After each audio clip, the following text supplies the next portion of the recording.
invitación a participar en este panel y por supuesto también gracias a los y las ponentes por los trabajos que nos comparten. Bueno, antes de empezar me presento, mi nombre es Carlos Alberto González Cepeda, soy candidato a doctor en Ciencias Sociales en la UAM Coajimalpa y actualmente coordino la revista Diarios del Terruño, Reflexiones sobre Migración y Movilidad, la cual está abierta a la convocatoria por si quieren enviarnos sus trabajos para que sean considerados para publicarse. Y bueno, para entrar en materia, estaba escuchando detenidamente las ponencias de los colegas y no pude dejar de pensar en un texto que estoy preparando con un colega también de la UAM que tiene que ver con un concepto con el concepto de deuda migratoria, ¿no? Que estamos retomando del concepto de deuda ecológica y después de deuda económica, ¿no? Y que principalmente hace alusión a la deuda económica que tienen los países ricos con los países pobres, ¿no? Por los años de despojo y destrucción medioambiental no retribuida en varias regiones del globo, ¿no? Esta deuda migratoria, y por qué lo estoy asociando este concepto con las ponencias que antecedieron, tiene que ver con la responsabilidad histórica que tienen los países del centro con los movimientos migratorios periféricos, ¿no? Y por ejemplo, motivando guerras y conflictos bélicos que también son motivantes importantes de los distintos desplazamientos y migraciones que vemos alrededor del mundo, ¿no? Tenemos el caso de Siria, que es uno de los más sonados, pero también tenemos casos, ¿no? Por ejemplo, en Centroamérica, ¿no? Con las diferentes crisis y golpes de estados que ha habido, ¿no? Eso por un lado, ¿no? Y por el otro también, pues, esta deuda migratoria respondería o tendría implicaciones con los refugiados climáticos, ¿no? Que principalmente se desplazan por la voracidad de las grandes industrias, ¿no? Que llegan y destruyen los ecosistemas y que también están obligando a las personas a migrar. Y por último también algo que tiene que ver con el colonialismo económico. ¿Qué quiere decir esto? Bueno, que a través de los diferentes tratados de libre comercio y otros mecanismos internacionales desiguales en el mercado mundial se están pauperizando las poblaciones del tercer mundo y esto está obligándolas a migrar. Entonces, ¿por qué hablo de esta deuda migratoria? Porque a lo largo de las ponencias, por un lado, vimos cómo las políticas migratorias actuales, impuestas principalmente desde los países ricos, es decir, los países del centro, están teniendo implicaciones en los movimientos principalmente de Centroamérica, ¿no? Esto también ha llevado a algo que los colegas ya habían mencionado, que tiene que ver con la criminalización de la migración, ¿no? La criminalización del otro, es decir, de esta población que viene de los países pobres, que durante siglos han sido explotados por los países ricos y que además de toda esa explotación que es histórica y que regularmente se sabe, han impuesto una serie de políticas, ¿no? Que contienen esos flujos migratorios, que criminalizan, que utilizan esa mano de obra y después la desechan, como hemos visto en las ponencias, ¿no? Y algo que me parece importante en esta mesa de discusión son varios conceptos que los autores y las autoras han propuesto, ¿no? Por ejemplo, el doctor Fared nos hablaba de la gestión de la migración, ¿no? Management que está ahora como un concepto nuevo para tratar de explicar cómo se ha transformado esta migración, cómo las distintas dinámicas migratorias afectan a distintos sectores, ¿no? No solamente a la población misma que se está moviendo, sino también a la población que se encuentra en los lugares de origen, lo mismo a las poblaciones que se encuentran en los lugares de destino, ¿no? Y esto, a su vez, pues hace cada vez más visible la fragilidad del Estado y de sus instituciones para brindar seguridad social, que es como uno de los puntos importantes que son considerados para que las personas en sus lugares de origen tengan las condiciones de vida adecuadas y entonces evitar los movimientos migratorios por necesidades económicas, laborales, etcétera, ¿no? Y algo que también me queda claro de lo que nos presentan los colegas con respecto a la inoperancia o ineficiencia del Estado y de sus instituciones es, por otro lado, también el retraimiento del mismo Estado y la aparición de nuevos mecanismos organizacionales, ¿no?, dentro de los movimientos migratorios, a través de los cuales, por ejemplo, la sociedad civil está ganando cada vez más visibilidad y peso, ¿no?, en el acompañamiento de los flujos migratorios. Por ejemplo, si pensamos en las migraciones del centro que ocurren en nuestro país, principalmente de Centroamérica, y que buscan llegar a los Estados Unidos, ¿no? Y ese retraimiento del Estado lo que permite es que actores que antes no eran visibles y que ahora lo son, por ejemplo la sociedad civil y las diversas organizaciones, pues también estén en el ojo, digamos, del huracán, en el ojo del huracán sobre todas estas políticas de contención, pues sobre todos estos mecanismos que el Estado utiliza para frenar los flujos migratorios, para no incentivar, digamos, la participación de la sociedad civil, aunque los discursos en los medios de comunicación sean otros, ¿no? Lo que vemos en la realidad es que este retraimiento del Estado, que, como digo, ha permitido que otros actores se pongan la camiseta y sean los que intenten acompañar y proponer diversos mecanismos para mejorar las condiciones de las personas que se están moviendo en estos flujos migratorios, pues lo que vemos es que no hay el apoyo, ¿no?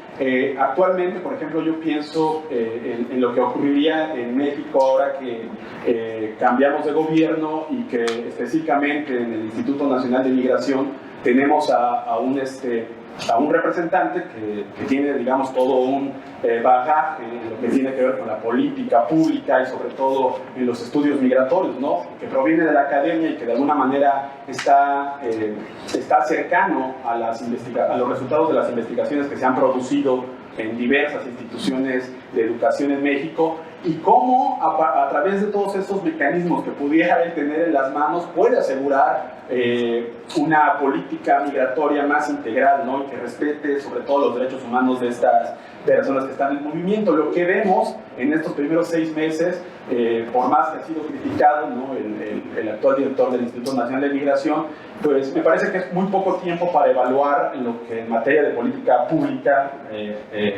hacia las migraciones se puede hacer. Sin embargo, creo que el reto es importante, ¿no?, y además ese reto implicaría no solamente el actuar del Estado a través de sus instituciones, sino también la vinculación de otros actores. Pensemos, por ejemplo, en la academia, ¿no? ¿A cuántos paneles vamos todos los años sobre migración, sobre tránsitos migratorios, sobre política migratoria? Y es muy poco lo que se logra sacar de este tipo de charlas en términos de propuestas que permitan a las instancias gubernamentales emprender acciones, ¿no?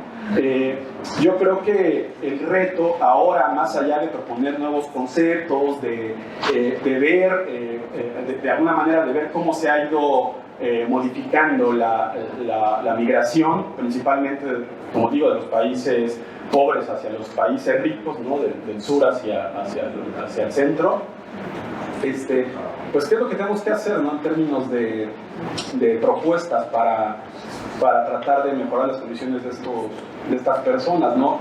Creo que es algo que está presente en algunos de los trabajos que se acaban de presentar, ¿no? Por ejemplo, los efectos de los países de origen y de destino en términos de los flujos migratorios, lo que tiene que ver con la gestión de la migración, ¿no?, que el concepto de por sí es como muy sexy porque implica que hay como toda una onda gerencial para decidir quién entra y quién sale, y las condiciones que deben de tener esas personas que entran, por supuesto, ¿no?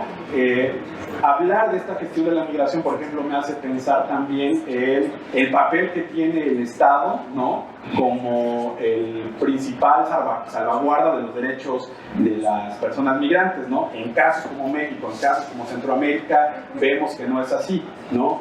Y, por ejemplo, también utilizando ese concepto que comentaba el profesor Pared, pienso, por ejemplo, en los países escandinavos, ¿no?, de donde se ha retomado mucho de la actual política migratoria, no solamente en México, sino también en otras partes de Europa, ¿no?, como una política migratoria, la de Noruega específicamente, que está, digamos, enfocada, más allá de esta contención de permitir entrar o no entrar a los migrantes, se enfoca, por ejemplo, en que la población que ha logrado ingresar a Noruega y que está en algún sentido, digamos, echando raíces allí, buscan cómo hacer que estas personas, principalmente de Europa del Este puedan pues integrarse a una sociedad que es nueva y a una sociedad que es distinta de la que provienen, y cómo el gobierno puede ofrecerles mecanismos de seguridad social, principalmente en temas como educación, vivienda, empleo y pensiones, aspectos que después el gobierno mexicano en algunos momentos retoma, ¿no?, con toda esta idea de la nueva gestión pública que estuvo de moda en los 90 y que sigue, digamos, teniendo como un peso importante para definir políticas públicas. Vemos cómo al retomarlas, pues en realidad no se están ajustando al contexto en el cual estamos percibiendo las migraciones, no se ajustan al contexto del cual los migrantes, principalmente centroamericanos, deciden salir, ¿no? Estados en algún sentido con altos índices de violencia, donde los gobiernos son totalmente indiferentes hacia estas situaciones de pobreza, violencia, etcétera, etcétera, ¿no? Y como en el caso, por ejemplo, de los migrantes mexicanos en Estados Unidos, pues también vemos cada vez con más frecuencia pues la mano del gobierno de los Estados Unidos, que intenta en algún sentido también generar estos procesos de selección y de persecución también al interior del país para expulsar a los no deseados, ¿no?, a toda esta fuerza laboral que mucho ha contribuido, por más que los estados ultraconservadores digan que no, las migraciones han contribuido para que estas economías puedan seguir subsistiendo y en algún sentido también puedan seguir generando mecanismos, ¿no?, que permitan ingresar a una mano de obra específica, es decir, un número específico de migrantes para, digamos, utilizarlos y después desecharlos, ¿no?, vía las deportaciones, ¿no?, que se generan a través de las redadas que hace el ICE, ¿no?, y que comentaba la doctora Dolores París, ¿no? Y entonces lo que vemos acá, o cuando menos yo lo que percibo de estas ponencias que nos compartieron los colegas, pues es un contexto entristecedor, ¿no? Es como, no sé, en algún sentido me causa como cierta preocupación de lo que se está generando, ¿no?, no solamente en el contexto de México y de Centroamérica, sino a nivel global, lo que se está generando en términos de cómo se percibe al migrante, ¿no?, al extranjero, al extraño, y no solamente cómo se percibe, sino también cómo se utiliza como si fuese una mercancía, ya lo decía Mario, para después ser desechado, ¿no?, y olvidando que estos países ricos, estos países del centro, pues prácticamente han crecido económica y socialmente producto de las migraciones, ¿no? Y que en el tiempo actual, pues lo que hemos visto no es más que la criminalización del migrante y pues toda la serie de situaciones que se han generado, ¿no?, las caravanas, los cruces masivos. Lo veíamos en el caso de la migración africana hacia Europa, ¿no? Digo, no estuvo ahorita Pascalín, pero me parece que su trabajo iba a darnos muchos elementos para poder comparar lo que ocurre en latitudes diferentes en términos de política migratoria, ¿no? Y lo que ocurre, por supuesto, también durante los trayectos migratorios, lo que viven los migrantes, ¿no?, con estas violencias principalmente generadas por el Estado y sus instituciones, ¿no? No por otros individuos que están allí mismo acompañando los tránsitos migratorios o que son actores que también están inmersos en ese contexto por el cual cruzan, sino el Estado, ¿no?, como un ente que persigue, que castiga y que sobre todo pues también estigmatiza, ¿no?, a las migraciones, ¿no? Entonces yo solamente haría un par de preguntas. Si podrías profundizar un poco más sobre el concepto de Migration Management, tú cómo percibes este concepto y cómo percibes su aplicación, si lo quieres ver así, en el contexto mexicano, centroamericano, con relación a las políticas antimigrantes de los gobiernos, por ejemplo, de Estados Unidos, en el caso de América.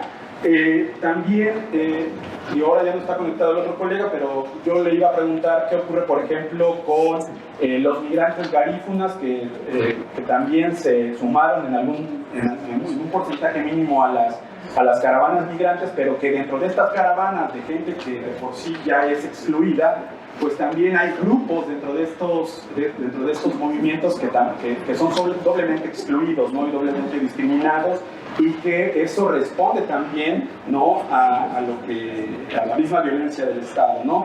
Y por el otro, pues también preguntaría cuáles son las expectativas para la política migratoria en el caso de México, y cómo creen ustedes que debería de ser la negociación entre los gobiernos, tanto de Estados Unidos como de México, para llegar a acuerdos que permitan no externalizar las fronteras, no contener las migraciones, sino que esta gestión o este management de las migraciones implique, ¿no?, un respeto de los derechos humanos, y que implique que las personas que están en movimiento sean el eje a través del cual se construyan las políticas migratorias que requerimos para tener mejores condiciones dentro de las movilidades, ¿no? Y si hablar de políticas migratorias sería lo más adecuado, o se tendría que hablar de otras cosas como estrategias o mecanismos organizacionales, sin intentar tirarle a esto tan elevado que son las políticas, y que regularmente no se llega a esto, ¿no? En el caso de México,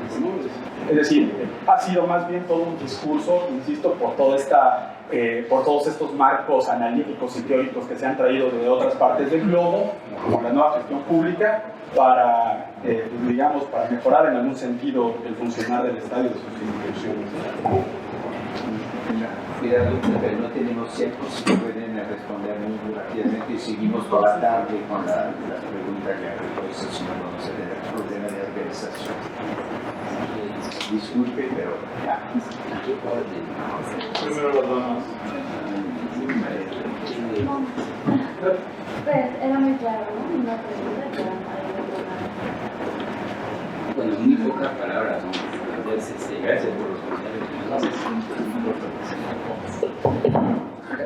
Gracias por los comentarios que nos haces y preguntas en muy pocas palabras, ¿no? Esto de population management o migration management, tiene que hay que contextualizar, ¿no? Es un vocabulario, es una tendencia que precisamente viene para decirlo de forma corta, del mundo de la empresa, ¿no? Es decir, tenemos un problema, hay que gestionar ese problema, ¿no? Una perspectiva que puede ser a la vez muy técnica, es decir, hay instrumentos y los vamos a aplicar, y una perspectiva que es muy ideológica, pero que no dice su nombre, ¿no? Es decir, que se disfraza, ¿no?, de otra cosa.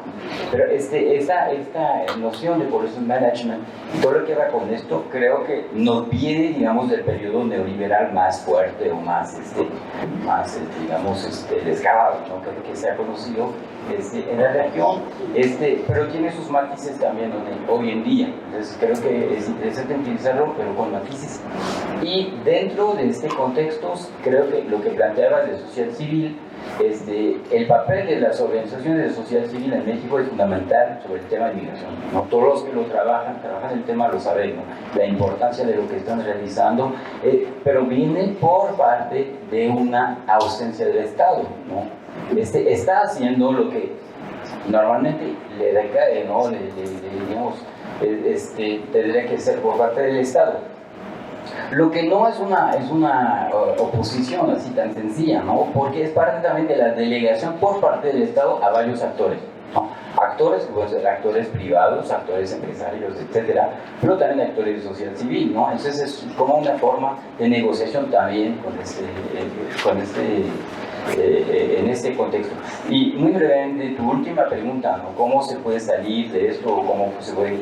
Yo creo que hay una forma que sigue siendo muy importante, es que todas las decisiones por parte del poder político, es decir, de los gobiernos en turnos, pasen por los sistemas de vigilancia democrática que se llaman Senado, Asamblea, Congreso. Es ahí donde puede haber un peso. Y vuelvo a la cuestión de la sociedad pública, ¿no?, y de la sociedad es un conjunto, ¿no? Vigilancia, rendimientos de cuentas, demandas por parte de los ciudadanos de por qué se hace esto, cuál es el propósito, a dónde queremos llegar, y que sea un proyecto en común, no de gobiernos en turno, porque está digamos, geopolítica, ¿no?, que se mete entre todo esto y que viene obligando.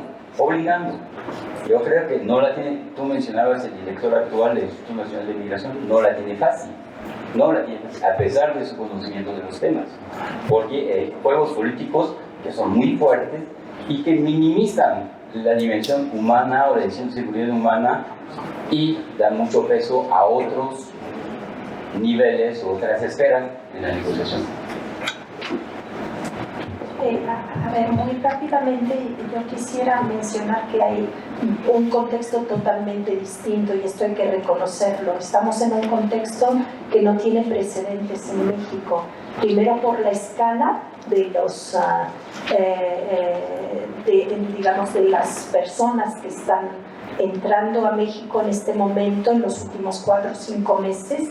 Se habla de que probablemente al final de este año habrán pasado más de 1 millón de personas, ¿no?, de los países, por la diversidad de estos flujos también. Teníamos una forma de migration management que teníamos con los que llamamos, o los que llamaba el instituto, los extracontinentales, ¿no?, que también mencionabas ahí.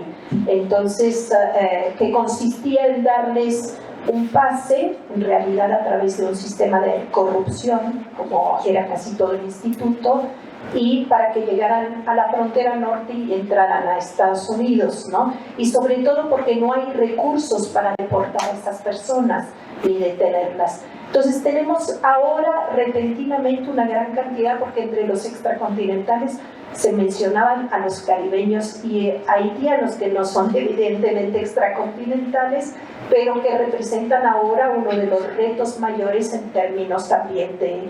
Entonces esto de, digamos, no son personas, a lo mejor tuve un error en mencionar algunas personas dentro del gobierno, esto es un sistema. Por eso yo decía, o sea, no es que ahora tengamos a una persona en el instituto y antes teníamos a otra. El instituto siempre ha sido una institución policíaca y por eso tenía policías a la cabeza del instituto. Y ahora se quiso hacer otra cosa. Y hay toda la intención de hacer otra cosa, estoy segura porque lo conozco, era mi jefe, ¿no? Pero lo que me doy cuenta es de que esto es mucho más allá de las personas, es un problema de un sistema que tiene que transformarse y que requiere recursos de los que no dispone para transformarse.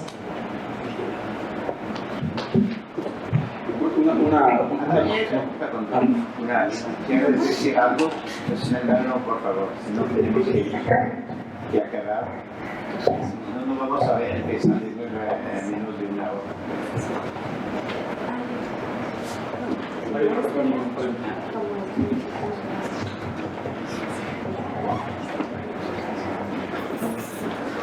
Hola, ya. Nada más agregando, ¿no? Creo que es muy importante algo, redondearía con 2 cuestiones que tienen que ver con algo que comentabas, muchas gracias por los comentarios, que tenía que ver con la academia, esto de transparentar las acciones del gobierno, de cómo se están pasando en términos de legislación, cómo está pasando esto en términos de armonización de leyes, de respeto de los acuerdos internacionales, porque México siempre es el primero que va a decir, no, ya tenemos el pacto ahora de migración, en el primero que va a decir estamos a la vanguardia en cuestiones de acuerdos internacionales. Sin embargo, el proyecto común, el proyecto de la sociedad civil,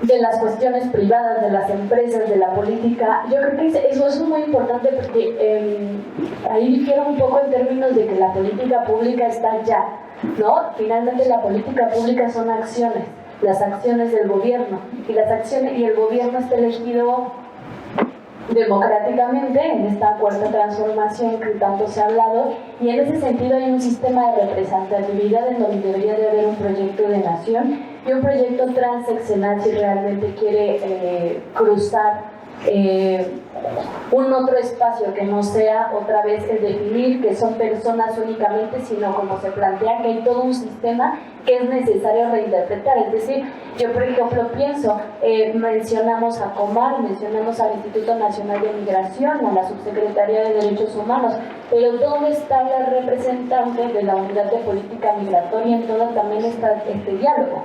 ¿No? Es decir, a veces ni conocemos realmente quién está y cómo se están activando las cosas y cómo va a ser, y ese sistema de opacidad en términos de los acuerdos que ya se mencionaba desde lo que se acordó en noviembre del año pasado. A mí me tocó el cambio de gobierno estando en el Barral, ¿no? Nos tocó a los colegas y a mí, en el Barretal, perdón, nos tocó ese cambio de Benito Juárez al Barretal, en Tijuana, y bueno, nos tocaron las listas, nos tocó ver ese cambio en donde además había una especie de sistema hasta de esperanza desde el lado de los defensores de derechos humanos y desde las organizaciones, porque nada más quisiera comentarles esto rápido. Viene la noche en el Barretal, ya iba a ser 1 de diciembre, se empieza a tuitear que se estaban reuniendo la Secretaría de Gobierno, el comisionado del INAMI, varios actores en términos de migración, y empezamos a ver cómo se construye el hospital móvil de la Marina. Dijimos, algo aquí va a pasar, ¿no? Esto que planteaba el colega de Honduras, de Guatemala, perdón, algo va a pasar con las visas humanitarias. Y de pronto también ahí, cuando se estaban haciendo los acuerdos binacionales con Estados Unidos, también pues ahí hubo como, ya lo dijo Aristegui, no solo un jalón de orejas, sino un jalón de quién mandaba y cómo se va a mandar esto, ¿no? Entonces, bueno, ahí lo pondría, y por otro lado me parece muy importante como lo que se hablaba de la salvaguarda del desarrollo social, y también en términos de que ha aumentado 42.9% la migración femenina, de niñas, de mujeres, adolescentes, adultas mayores, y eso es muy importante. Si bien decíamos que no hay precedente como antes, había una noción muy importante en términos de cómo se estaba estipulando este padrón también en el albergue de Tijuana. Y es que, por ejemplo, en ese censo que se hizo, había, por lo menos encontramos 7 personas sordas, 7 mujeres sordas. 5 mujeres sordas, 3 hombres sordos. ¿Cómo acceder o sea, y ahí dejo la pregunta, ¿no? En una cosa tan pequeña que es, ¿cómo accedemos a los derechos humanos, cómo accedemos a los derechos fundamentales si no tenemos el principio del derecho lingüístico? Si no había nadie en términos de traducción, ¿no? Entonces, en ese sentido, ahí hay un reflejo importante de cuál es la voluntad política en realidad del acceso a los derechos humanos y el acceso a la inclusión social. Y tomo la noción de inclusión, algo que me parece importante cómo se enuncia, porque en las disability, ¿no?, se hablaba mucho del proceso de inclusión, y creo que ahí hay una batalla que dar en cómo se nombra en este sistema de integración, sobre todo con las personas garífonas que hablaban. Hubo un altercado que se dio en el sur, cuando una comunidad de acogida llega y dice, no queremos los sistemas culturales de las personas garífonas porque hacen un montón de ruido, ¿no? Desde cuestiones básicas ahí, pero porque también había un miedo en términos de xenofobia, de lo que se había empezado a dar en los medios. O sea, ahí también hay algo que se nos dibujó y que hay que empezar a repensar, creo que juntas, para también como ver cuál es este sentido, ¿verdad? Juntas y juntas. Yo siempre hablo en femenino porque digo personas, ¿no? Por eso no se van a tener que destruir. Entonces, bueno, eso está para con esto. Creo que tenemos que pararnos.